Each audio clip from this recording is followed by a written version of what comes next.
আসসালামু আলাইকুম বন্ধুরা, শুভ সকাল। আজকের দিনের শুরুটা একেবারে অন্যরকম। আজ আমি আপনাদের নিয়ে চলে এসেছি এক শান্তিপূর্ণ ভোরের সফরে। দিনের শুরুটা করেছি মসজিদে ফরজ নামাজ আদায়ের মধ্যে দিয়ে। তারপর ক্যামেরা হাতে তুলে ধরেছি প্রকৃতির সৌন্দর্য, ছাদের উপর থেকে সেই শান্ত সকাল আর চারপাশে সুন্দর পরিবেশ। চলুন আমার সঙ্গে আপনিও অনুভব করুন আজকের সকালের প্রশান্তি ও সৌন্দর্য। ভিডিওটা পুরো দেখবেন, একটুও মিস করবেন না। নামাজের শেষে আমি উঠে এলাম মসজিদের ছাদে। এই ভোরে শান্ত প্রকৃতি আর চারপাশের সৌন্দর্যটা একদম অসাধারণ লাগছিল। ছাদের উপরে দাঁড়িয়ে ক্যামেরা চালু করলাম আর চারপাশটা ধীরে ধীরে ধরতে শুরু করলাম লেন্সের মধ্যে। একদিকে দূরের গাছগাছালি, অন্যদিকে একটা নরম কুয়াশা ঢাকা প্রভাত। মনে হচ্ছিল যেন প্রকৃতি আজকের সকালটা বিশেষ করে তুলেছে। আমি ক্যামেরা ঘুরিয়ে ঘুরিয়ে আপনাদের দেখাচ্ছিলাম মসজিদের আশেপাশের পরিবেশটা সত্যি এক শান্তিপূর্ণ আর মন ছুঁয়ে যাওয়ার দৃশ্য। এরপর ক্যামেরাটা ঘুরিয়ে সামনের দিকে আর পিছনের দিকে সুন্দর সেই দৃশ্য রেখে দিলাম আপনাদের জন্য। এই মুহূর্তগুলো ভাগ করে নেওয়ার ইচ্ছা ছিল আপনাদের সবার সঙ্গে, কারণ শান্তির সৌন্দর্য যখন একা উপভোগ করা যায় তখনও সেটা বিশেষ, কিন্তু যখন তা কারোর সঙ্গে ভাগ করা যায় তখন সেটা স্মরণীয় হয়ে ওঠে। মসজিদের ছাদ থেকে নেমে এবার বেরিয়ে এলাম বাইরের দিকে। যারা নামাজ পড়তে এসেছিলেন তারা সকলে এখন মসজিদের সামনে বিশ্রাম কোণায় বসে গল্পতে মেতে উঠেছে। সকালে সেই প্রশান্ত মুহূর্তটা সকলে মিলে ভাগ করে নিচ্ছেন। আমি তখন ক্যামেরাটা ঘুরিয়ে ধরতে লাগলাম মসজিদের চারপাশের পরিবেশটা। রাস্তার দিকটা খুব শান্ত, এখনও কোনো গাড়ি চলাচল শুরু হয়নি।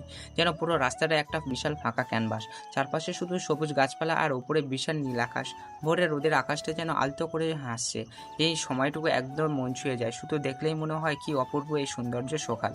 মসজিদের পাশ দিয়ে হাঁটতে হাঁটতে চলে এলাম মসজিদের মাঠের দিকে। সকালের এই মুহূর্তটুকু আরও কাছ থেকে অনুভব করার ইচ্ছে হচ্ছিল, কারণ এরকম ভোরের বেলা প্রকৃতির মাঝে এসে দাঁড়ালে মনটা একদম শান্ত হয়ে যায়। মাঠে এসে চারপাশের ক্যামেরাটা ঘুরিয়ে ঘুরিয়ে দেখাতে লাগলাম আপনাদের। আশেপাশে ছড়িয়ে থাকা গাছপালা আসে হালকা মিষ্টি হাওয়া, যেন শরীর মন দুটোই একসাথে জেগে উঠলো। ক্যামেরা চালু করতেই যেন অনুভব করলাম হাওয়াটুকু অন্যরকম। সেই শান্ত বাতাসে শরীর জুড়িয়ে গেল আর পরিবেশটা আরও বেশি আপন হয়ে উঠলো। এই সকালের এমন নরম আলো, শান্ত পরিবেশ আর এক টুকরো প্রকৃতি যেন পুরোটা হৃদয়ে গেঁথে রাখার মতো। আমি এই মুহূর্তগুলো ক্যামেরায় বন্দি করে রাখছি, যাতে আপনারা তা অনুভব করতে পারেন ঠিক আমার এই মতো করে। মসজিদের সামনে থেকে এবার আমি হাঁটতে হাঁটতে বাড়ির পথে রওনা দিলাম। রাস্তাটা একদম শান্ত, হালকা হাওয়া বইছে আর সকালের আলো চারপাশে ছড়িয়ে আছে। এভাবে এগিয়ে যেতে যেতে এসে পড়লাম আমাদের এলাকায় এক পরিচিত মোড়ে। সেখানে গত রাতে বৃষ্টি হওয়া রাস্তায় কিছুটা জল জমে গিয়েছিল, আর সেই জমা পানির মধ্যে দিয়ে কিছু টোটো গাড়ি বারবার আসা যাওয়া করছিল। দেখে মনে হচ্ছিল যেন ওরা গাড়ি চালিয়ে চালিয়ে চাকার কাদা পরিষ্কার করছে। গাড়ির চাকা কাদায় মাখামাখি ছিল আর চালিয়ে চালিয়ে ধুয়ে নিচ্ছে পানির মধ্যে দিয়ে।